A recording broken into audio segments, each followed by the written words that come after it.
All right, y'all, welcome to the Scott Horton Show. I'm the director of the Libertarian Institute, editorial director of antiwar.com, author of the book Fool's Errand, Time to End the War in Afghanistan, and the brand new Enough Already, Time to End the War on Terrorism. And I've recorded more than 5,500 interviews since 2003, almost all on foreign policy, and all available for you at scotthorton.org. You can sign up for the podcast feed there, and the full interview archive is also available at youtube.com/Scott Horton Show. Hey, look, guys, I got Grant. Well, listen is really more appropriate. Hey, listen, I got Grant F. Smith on the line. Why, he is the founder and the director of the Institute for Research Middle Eastern Policy, IRMEP, IRMEP.org. And that's exactly what he does, is research on American Middle Eastern policy. And he's written a plethora of books all about the Israel lobby and their legal and illegal activities inside the United States. Welcome back to the show. How are you doing, my friend?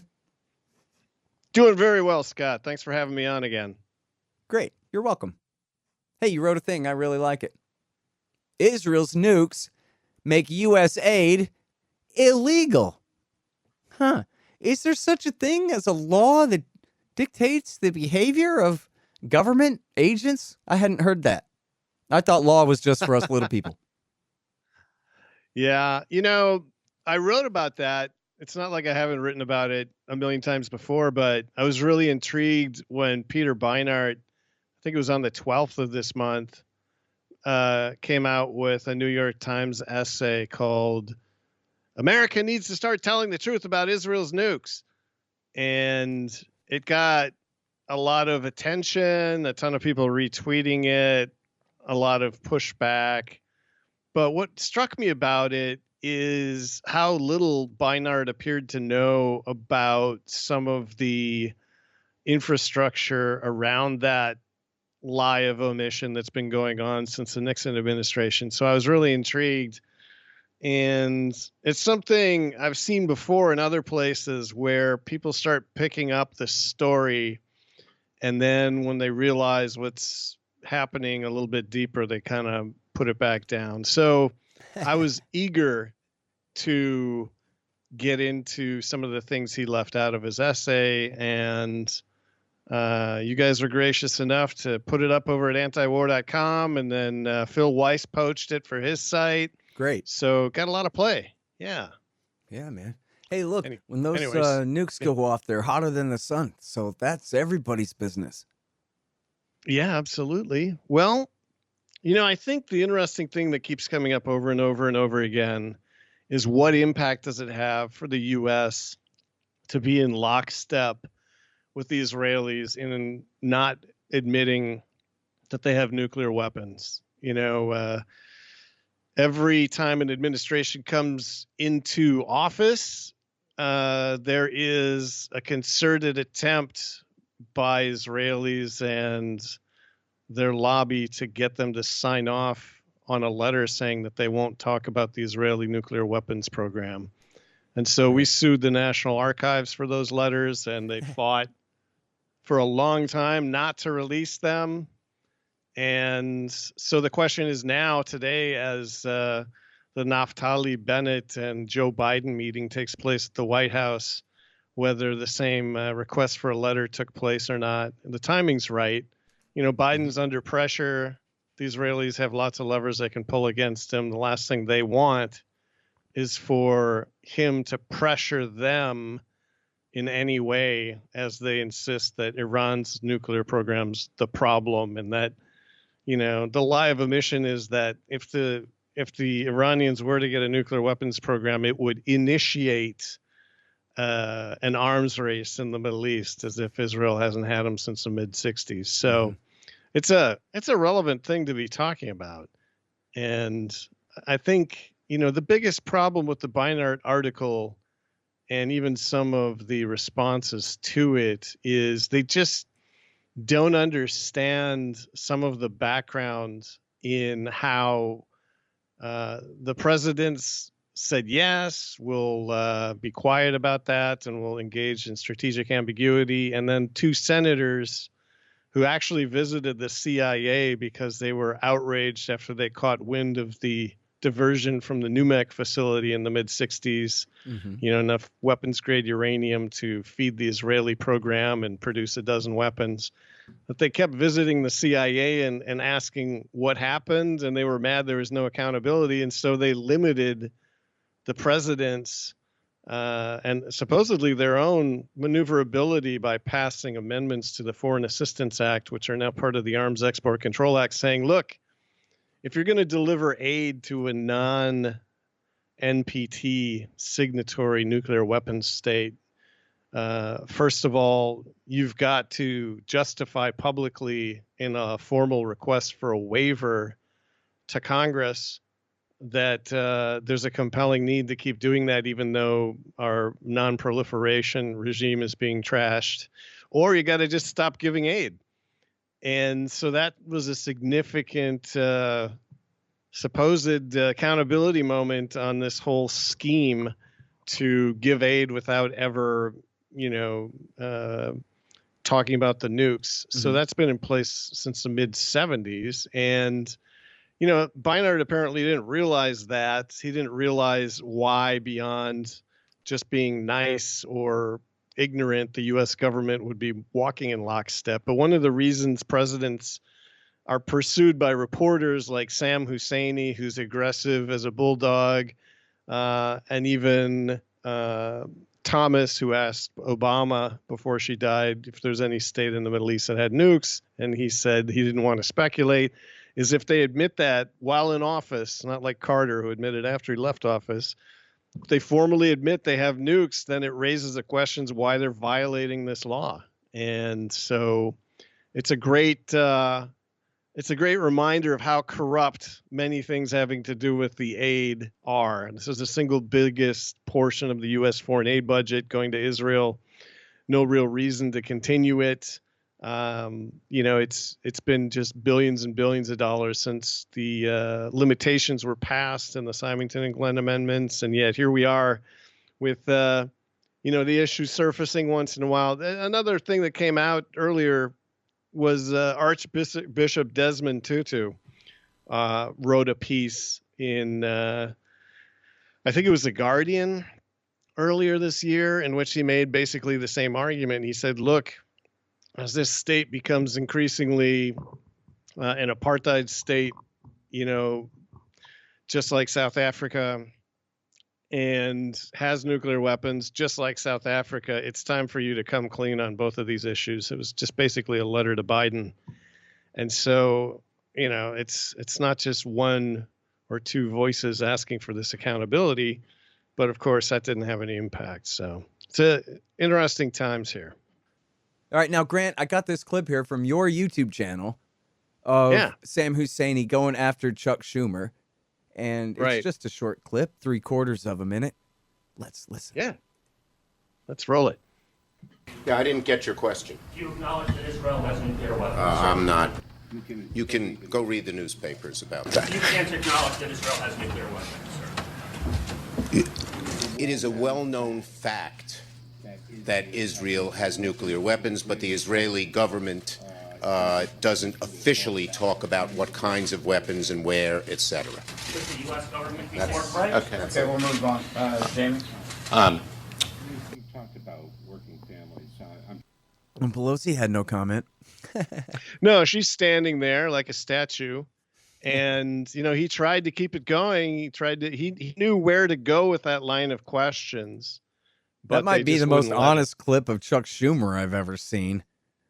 Yeah, it's pretty honest, but he was forced into it. I'm not trying to give him too much credit, but yeah, go read it in the newspapers. It's like, that was pretty rude. But what's supposed to happen is, and this is the amazing thing, because it kind of reveals how you think that there are dissidents and people wanting to see accountability in government, like Bernie Sanders or the Squad or Rand Paul, who talk about foreign aid as a problem in many respects, and any one of them could put a hold on the funding of Israel foreign aid. Mm-hmm. You know, the $3.8 billion they get per year of public and the covert funding as well. But they don't. They could, but they don't.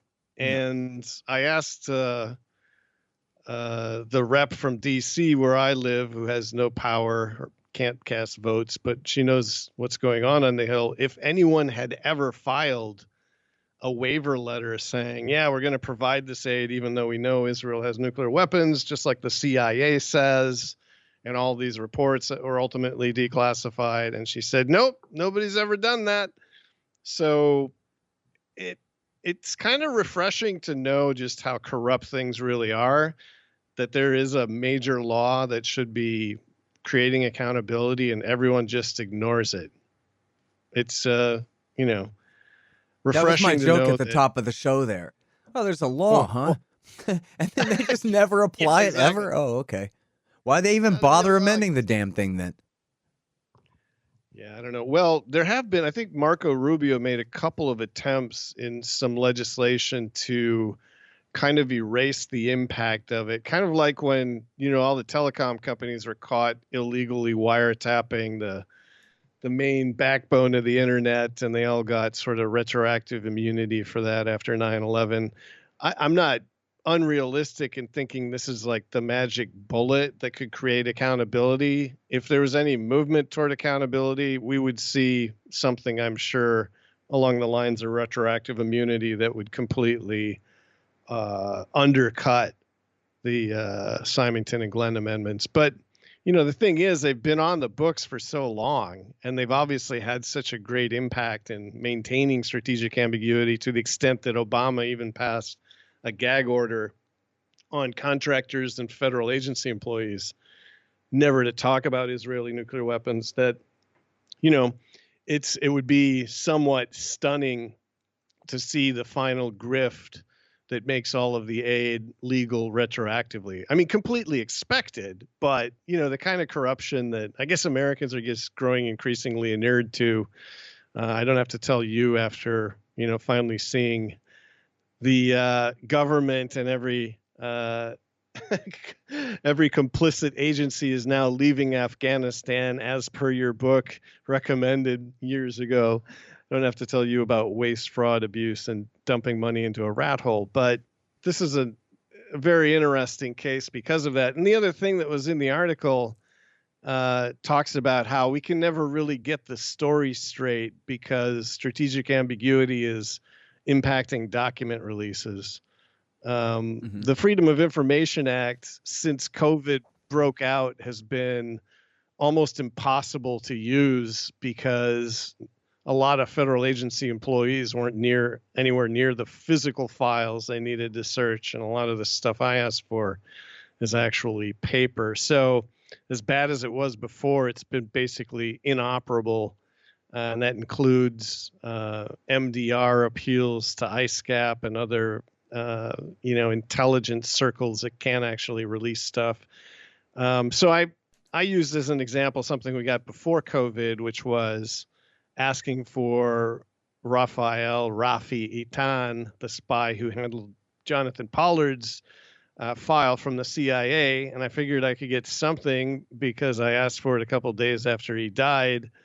And I was thinking, well, for once in a while, the CIA releases more information on older issues. And Rafi Eitan led a 4-man team of covert operators into the NUMEC facility at the height of its uranium-235 losses in 1968. So I thought, well, I should be able to get at least something that acknowledges that from the Central Intelligence Agency, since they were the ones who first raised the alarm bells back in the day. And lo and behold, they released to us under FOIA a curiously redacted profile of Eitan, which it goes into his kidnapping of Adolf Eichmann from Argentina. And then you can see there's a lot more information about his exploits in the 60s. All that's redacted. And then it's his retirement from the Mossad. And so it's like, I know what's in that paragraph. and I could probably write it and it would be about 95% accurate, especially since I bet. Yeah, so John listen, Haddon. you know what? I'm Yeah. sorry, because I should have really stopped you at the beginning the first time you mentioned NUMEC there. There's a lot of people who have been listening to the show for a very long time who know exactly what you're talking about, and there are a lot of people who have no idea what that even is or where or what happened there. So can you please elaborate on that part of the story? Yeah, NUMEC is a nuclear materials and equipment corporation, and it was a facility that was initiated by an Israeli smuggler from World War II by the name of David Lowenthal. He put together the funding for it, and this was a guy who's very much in touch with Israeli secret services and intelligence services since his smuggling day, but they put together the plant in the late 1950s, and then Zalman Shapiro, who was a chemist, became president of the operation. And his claim to fame was solving key issues on naval propulsion systems so that you could put a nuclear reactor on a ship or submarine.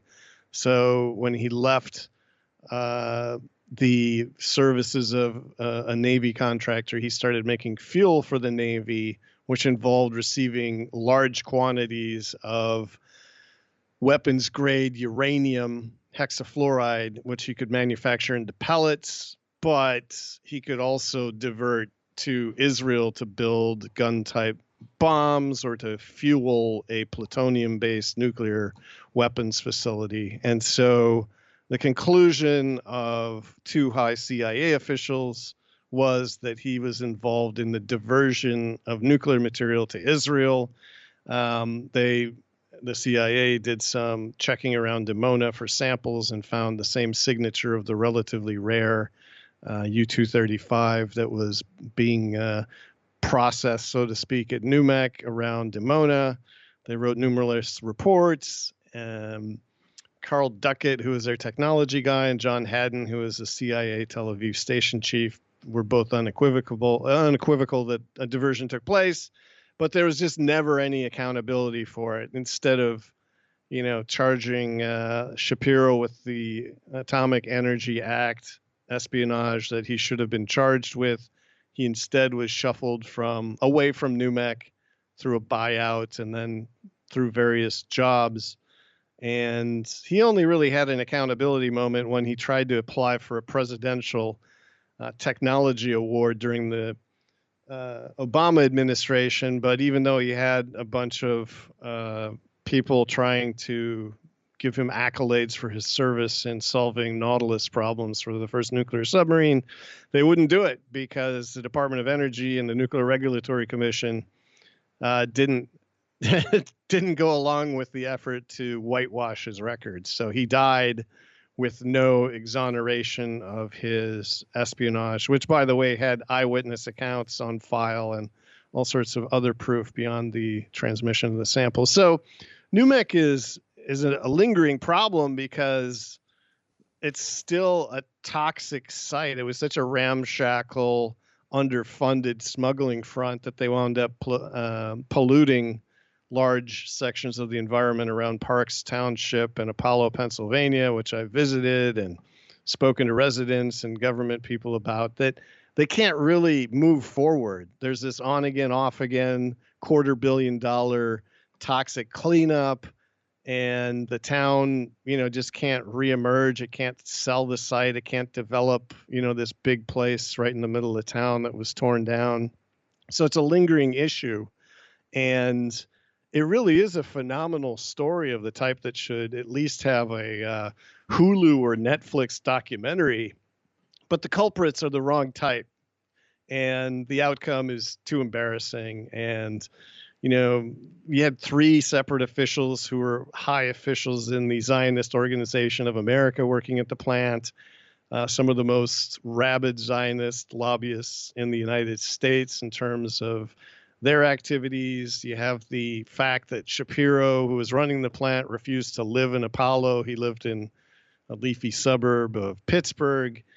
And so it's a really terrible story, and it's buttressed by FBI wiretaps of spills and, Shapiro exposing people to harmful chemicals and radioactivity and then firing them.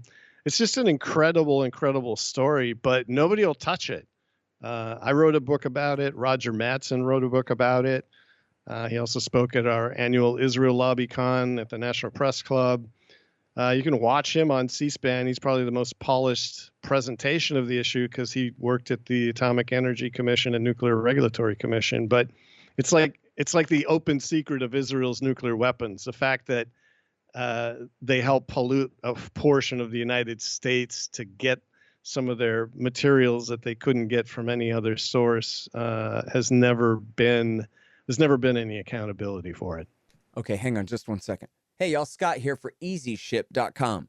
Man, who wants to use Stamps.com? They're terrible. Their website is a disaster. I've been sending out tons of signed books to donors and friends lately, and it's clear.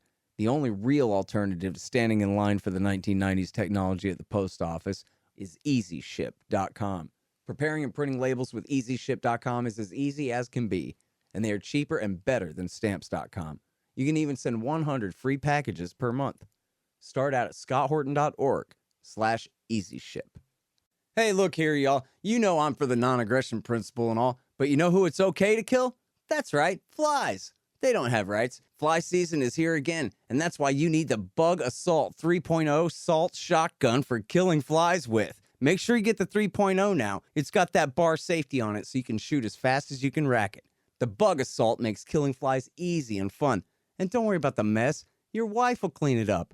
Get the Bug Assault today. Just click the Amazon link in the right-hand margin at scotthorton.org. In fact, you can do all of your Amazon shopping through that link, and the show will get a kickback from Amazon's end of the sale. Happy hunting.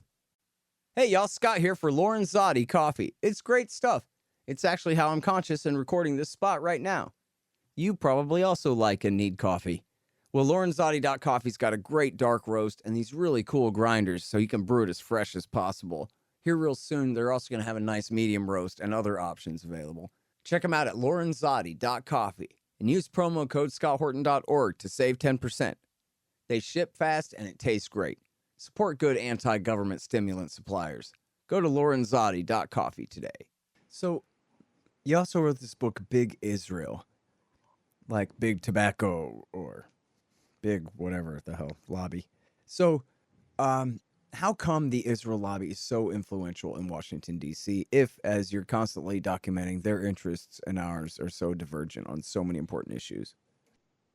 Yeah, it really boils down to campaign contributions. So, the Israel lobby, in terms of the amount of money that it is able to raise for a huge number of different organizations, this year it'll be, by our calculations, around $6.3 billion. And that's to subsidize colleges and universities in Israel, to provide for advocacy organizations, to lobby for Israel, like AIPAC and the Zionist Organization of America. So it's this giant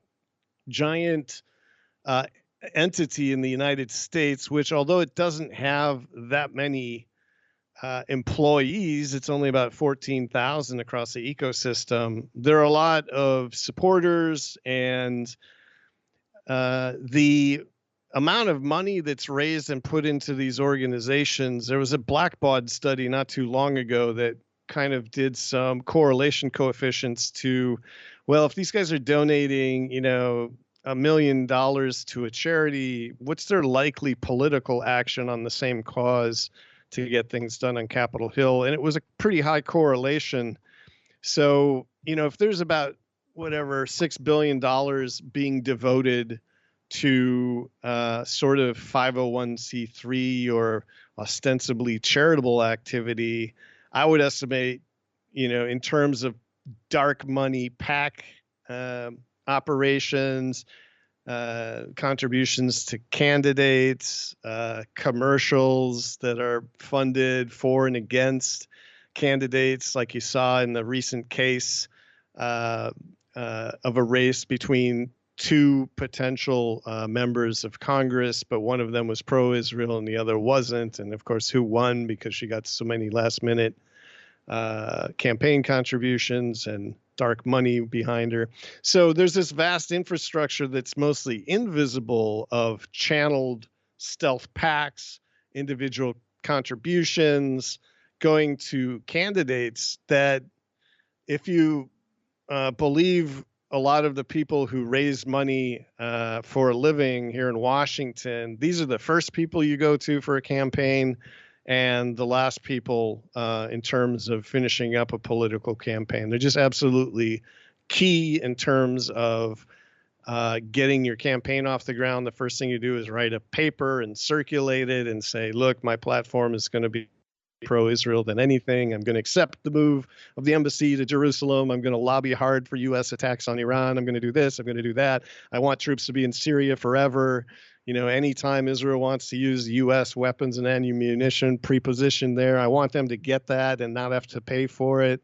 I'm almost surprised, and I know you had some comments on this, that the best equipment wasn't just transshipped out of Afghanistan to Israel so it could repair and sell it. But, you know, that's happened in other cases. So I believe with Iraq or some other war, that was a big benefit that some Congress people managed to find. So the influence is total. And it's a reason why, despite being on the right in terms of the law, you can't even get, you know, the squad or anybody else who apparently is trying to make a name for being, you know, more even-handed with Israel to do anything real about the aid. It's just a tsunami of campaign contributions and extremely savvy direction to maximize the impact. I mean, they lose a few.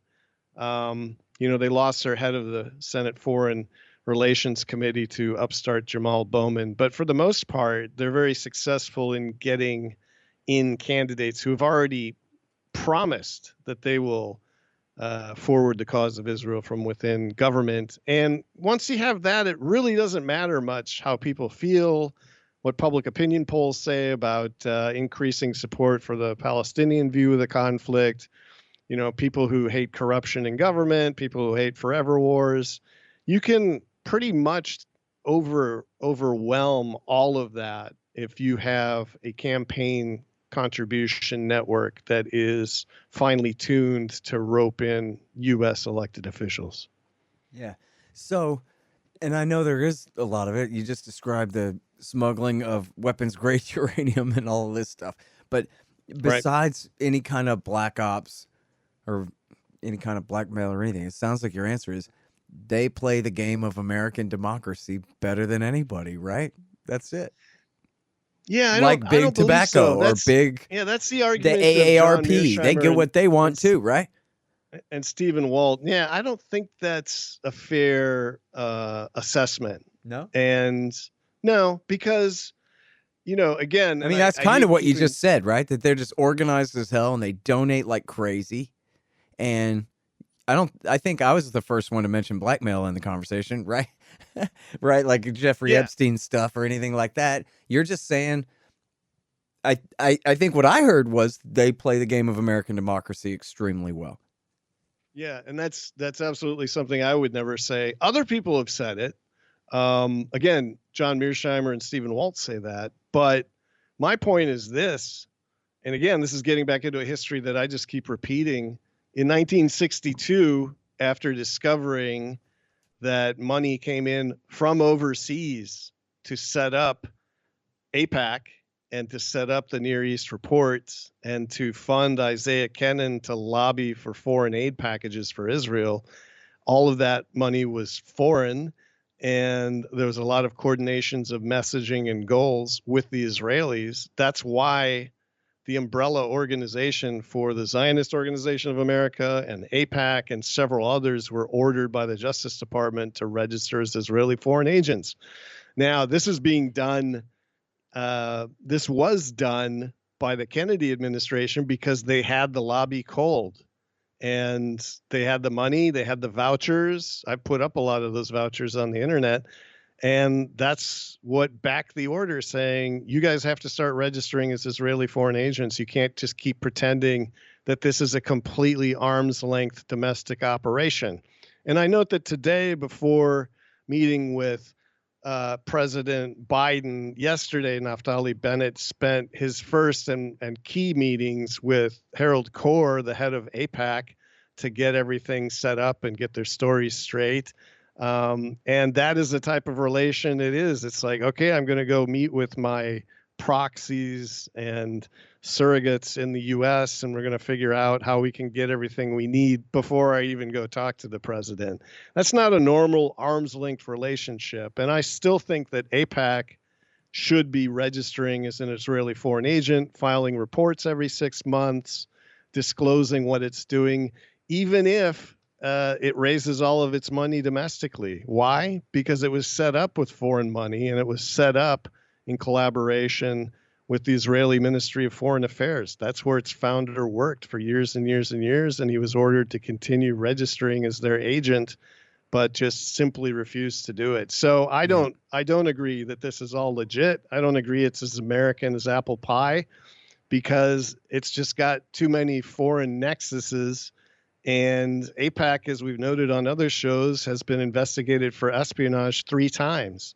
And, you know, for however much you like the American Association of Retired People or the American Rifle Association, they don't tend to be investigated because of serious allegations and evidence of espionage in collaboration with foreign powers. And yet AIPAC has been 3 times. So how do you compare their power to, say, the Saudi lobby, which they at least do have to register, correct?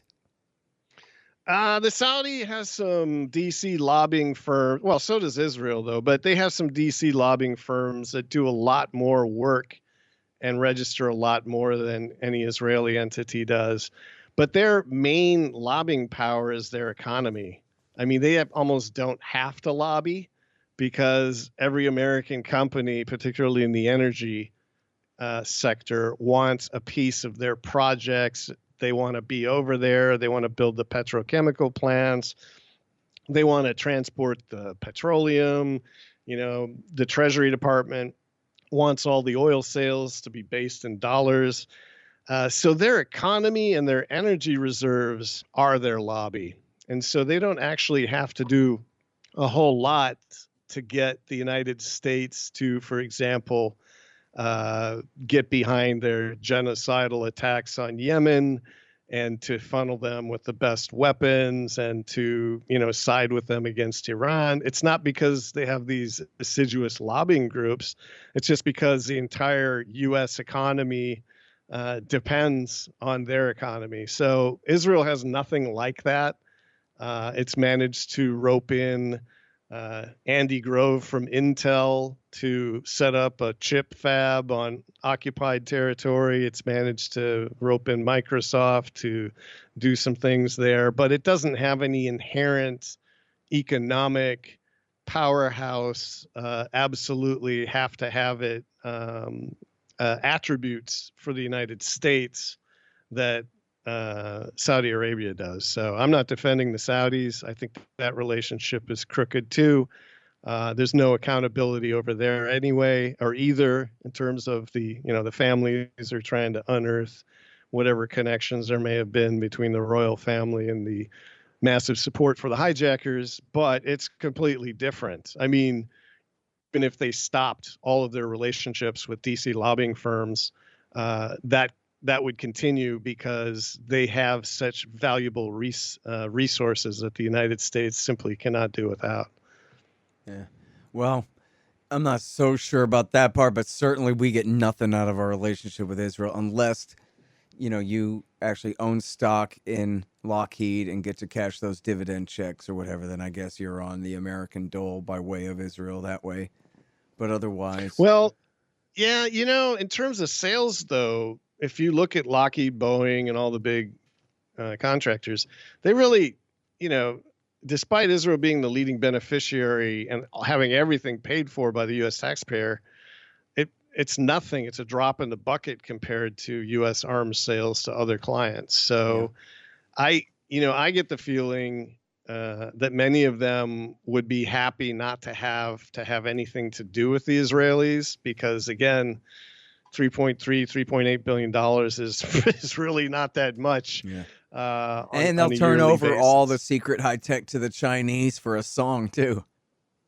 Well, and that's the other thing. If when I go through the lobbying reports, I don't see a ton of Saudi firm lobbying Congress, but AIPAC is lobbying on absolutely everything with a goal toward forcing U.S. innovators to form joint ventures with Israeli entities or counterparts, as they call them. And it's a pretty much one-way transfer, whether it's working on vaccines, working on water development, working on other projects.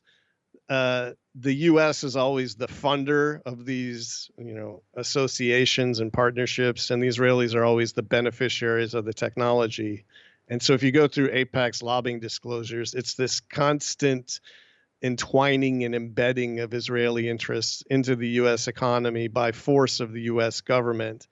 There's nothing like that on the Saudi side. I mean, they build their own petrochemical and gas crackers and all this other stuff, but they don't lobby Congress to form, joint virology studies and other programs like the Israelis do, because they're in a different position. Again, they could probably pretty easily negatively impact the U.S. Treasury by saying, hey, we're getting sick of trading petroleum in dollars. We'd rather trade it all in a different currency.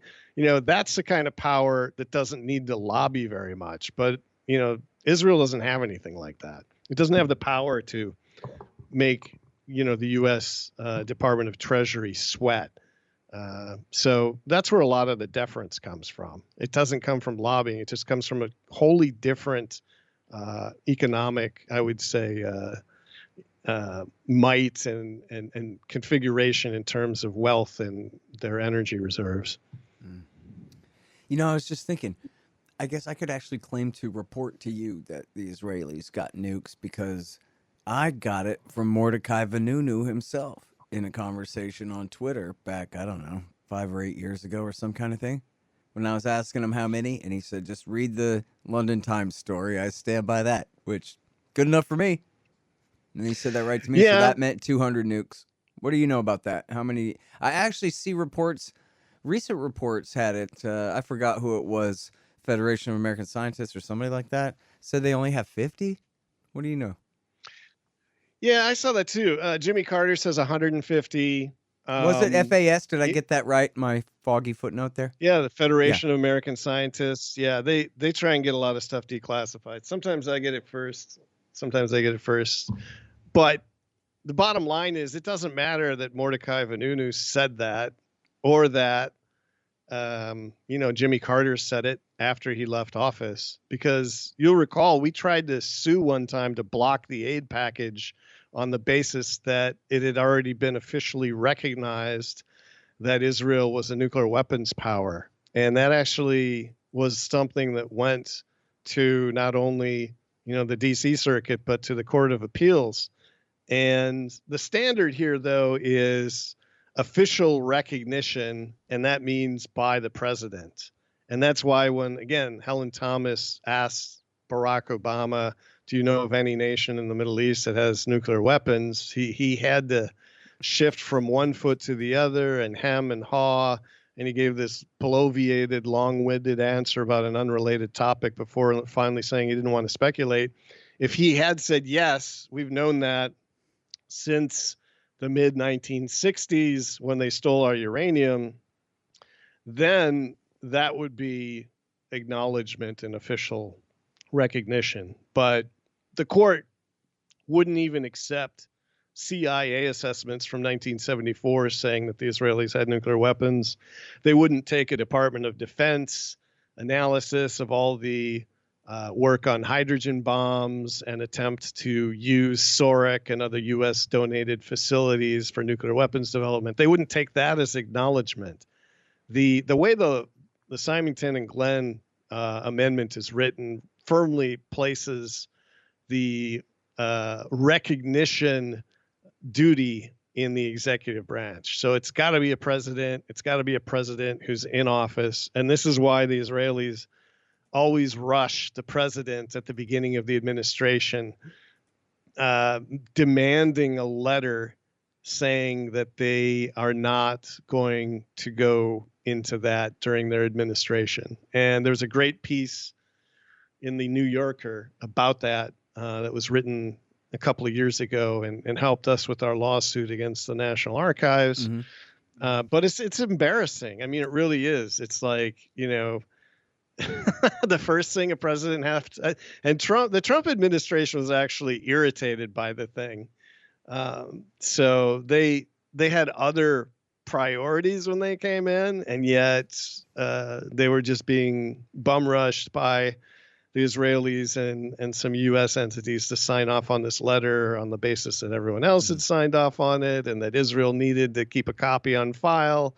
So, it really kind of shows a power dynamic in kind of the way I explained about the Saudis.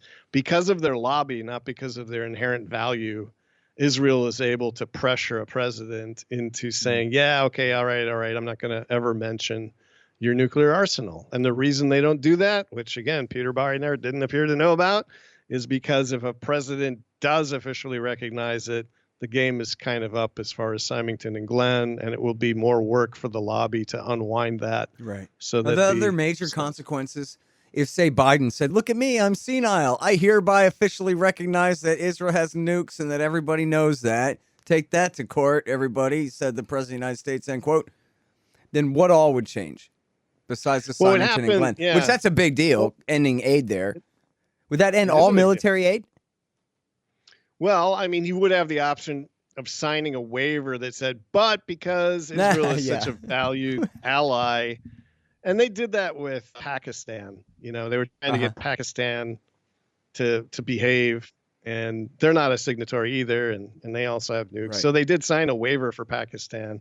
But what would happen, I think, in Israel's case, given its disproportionate and undue influence over the Congress, is you'd see Nancy Pelosi and Chuck Schumer doing a backflip to accept a Rubio-style retroactive immunity and just take that out of U.S. code in some must-pass piece of legislation. They would work day and night, probably set aside this entire bailout and infrastructure plan and prioritize that until it was passed. And if there was a veto, they would override the veto. I mean, I'm not trying to be cynical, but that's the way things work when it comes to Israel. Yeah, sure seems like you're right about that. Okay, guys, that's Grant F. Smith, and he wrote the book on it, NUMEC. Divert is all about NUMEC, and Big Israel is all about the Israel lobby. And remind me the name of the one about the Israel lobby in Virginia there. Yeah, that's super important. It's called The Israel Lobby Enters State Government. Right. Rise of the Virginia Israel Advisory Board. Man, that thing is amazing. That is such a great story. Everybody, I don't want to spoil it for you, but I'll just say you'll laugh and you'll cry and you'll have a lot of fun being outraged at what you cannot believe is right. But yeah, of course it is, because it's Grant documenting it all for you. Also available in audiobook. Yeah. The audiobook is good too. It's short, it's exciting. Rad. I might like to listen to that. Yeah. I already read the thing, have to update and it I too. really enjoy it. The Israel lobby enters state government. Yeah, that sounds about right. All right. Yeah, it's quite an eye opener. Mm-hmm. All right. Well, thank you, Grant. Appreciate it. Appreciate it, Scott. Talk to you soon.